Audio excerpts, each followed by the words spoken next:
केला बेचने वाली चुड़ैल। एक बार की बात है, जादूपुर नाम के एक गांव में करतब दिखाती एक औरत एक रेड्डी के लिए गांव में आती है। आइए आइए मेहरबान कदरदान, खाइए रोहड़ा के ताजे ताजे केले। कभी खाए नहीं होंगे ऐसे केले, पीले पीले केले खाइए।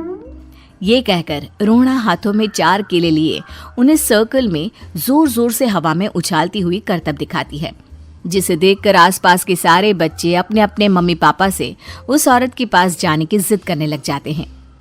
पापा, ऐसा तो सर्कस में बॉल से होता है ना, ये आंटी तो केले से कर रही है। चलिए ना पापा, देखते हैं।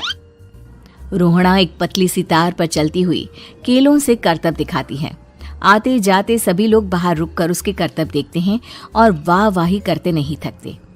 जैसे ही एक आदमी पास आकर उसे पैसे देने लग जाता है, तब वो कहती है, अरे नहीं नहीं साहब, मैं करतब तो बच्चों के मन को बहलाने के लिए करती हूँ। धंधा तो मेरा केले का है। पीछे देखो मेरी रिड्डी, जो भी मेरे केले खाएगा मेरी तरह चुस्त दुरुस्त और तंदुरुस्त हो जाएगा। पता चलता है क्या कि मेरी उम्र 55 की है। अरे पर ऐसे ठंड के मौसम में कोई केला क्यों खाएगा? ये ऐसे वैसे केले नहीं है साहब, ये शरीर में गर्मी देते हैं। ठंड को दूर भगाए जो भी रोहिणा के केले खाए। पापा, अगर मुझे केले नहीं मिले तो मैं घर नहीं जाऊंगी। तभी उसके पापा कहते हैं कि बेटा, केले ठंड में कभी गर्मी नहीं देते। ये सब कहने की बातें हैं, सामान बेचने का तरीका है इनका। पर पिंकी नहीं मानती। मैं केले खाऊंगी। पिंकी की जिद के आगे नत्थू हार जाता है और उसे केले खरीद कर दे देता है। पिंकी खुश होकर केले घर ले आकर खाती है। अब मैं भी करतब करूंगी, कितना मजा आएगा। जादुई केले। पिंकी पहला केला खत्म भी नहीं करती कि वो बेहोश हो जाती है। दूसरे केले से एक काला धुआं आता है और रोहड़ा चुड़ैल बनकर बाहर निकल आती है। मेरे भूतिया केले बच्चे न खाए, ऐसा हो ही नहीं सकता। जादूपुर वालों, कब तक बचोगे? आ गई हूं मैं रोहड़ा, जिसका कोई नहीं कर सकता सामना। रोहड़ा पिंकी को गोद में उठाकर काले धुएं में कहीं गायब हो जाती है। शाम के वक्त नत्थू घर लौटता है और पिंकी को घर में ना पाकर उसकी माँ से कहता है, माँ पिंकी कहाँ है? अरे बेटा, उसे तो तू सुबह करतब दिखाने ले गया था ना, फिर कहाँ वापस आए तुम दोनों? मुझे लगा तू उसे अपने साथ मंडी ले गया होगा। हे भगवान, मेरी बच्ची कहाँ गई? मैं उसे घर ही तो छोड़कर गया था माँ। नत्थू गांव के घर कोने में अपनी बेटी को ढूंढता है, पर उसे वो कहीं नहीं मिलती। परेशान होकर आखिर रो रो कर नत्थू हिम्मत हार कर घर लौट आता है। अगली सुबह रोहड़ा फिर से करतब दिखाने आती है और इस बार पिंकी की तरह रोनी केले खरीद लेता है। 50 रुपए दिए थे पापा ने, सारे पैसों के मैंने केले खरीद लिए हैं। अब मैं भी आंटी की तरह ही करतबबाज बन जाऊंगा। यही सोचते हुए रोनी केले खाता है और पहला अकेला केला आधा खत्म भी नहीं करता कि चुड़ैल उसके सामने आ जाती है।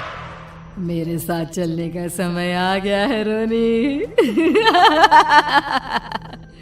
ये तो बस शुरुआत है। अब इस गांव के सारे बच्चे धीरे धीरे मेरे कब्जे में होंगे, एक बच्चा भी नहीं बचेगा। ये कहकर रोनी को गोद में लेकर काले धुएं में अदृश्य हो जाती है। इसके बाद हर रोज गांव में से कोई ना कोई बच्चा गायब होता, पर ऐसा क्यों हो रहा है किसी को भी समझ में नहीं आ पा रहा था। रोज की तरह अपनी बेटी पिंकी की तलाश में नत्थू गांव के एक तालाब के पास बैठा रो रहा था। कहाँ गई मेरी पिंकी? शकुंतला के जाने के बाद एक वही तो मेरा सहारा थी। अरे उसकी आत्मा कोस रही होगी मुझे कि मैं अपनी बच्ची को संभाल भी नहीं पाया। नत्थू ये कहता हुआ रो ही रहा था कि तभी तालाब में से उसे शकुंतला की आवाज सुनाई देती है। कहाँ थी तुम शकुंतला? हमारी बच्ची और सारे गायब हुए बच्चे रोहड़ा के कब्जे में हैं। वो बच्चों को जो केले देती है उससे बच्चे बेहोश हो जाते हैं और उसके कब्जे में आ जाते हैं और वो उन्हें ले जाकर काली दुनिया में ले जाती है। पर वो ऐसा क्यों कर रही है? ये मैं नहीं जानती, पर उस दुनिया का रास्ता मैं आपको बता सकती हूँ। जहां ये नदी खत्म होती है वहां एक केले का पेड़ है, उसके नीचे एक दरवाजा है, वहीं से रास्ता जाता है उस दुनिया का। ये कहकर शकुंतला की आत्मा गायब हो जाती है। गांव के सभी लोग झुंड बनाकर उसी रास्ते से काली दुनिया में चले जाते हैं और वहां देखते हैं कि सारे बच्चे वहां काम कर रहे थे। पापा मुझे ले चलो यहाँ से। पापा पापा। सभी बच्चे अपने मम्मी पापा से लिपट जाते हैं। तो तुम लोग यहां तक आ गए? क्यों हमारे बच्चों को पकड़ लिया तूने? तुझे शिकार ही बनाना है तो ले, हम सब आ गए हैं, हमें खा ले। नहीं, मुझे बच्चे चाहिए। मेरे बच्चे के बदले तुम लोगों के बच्चे।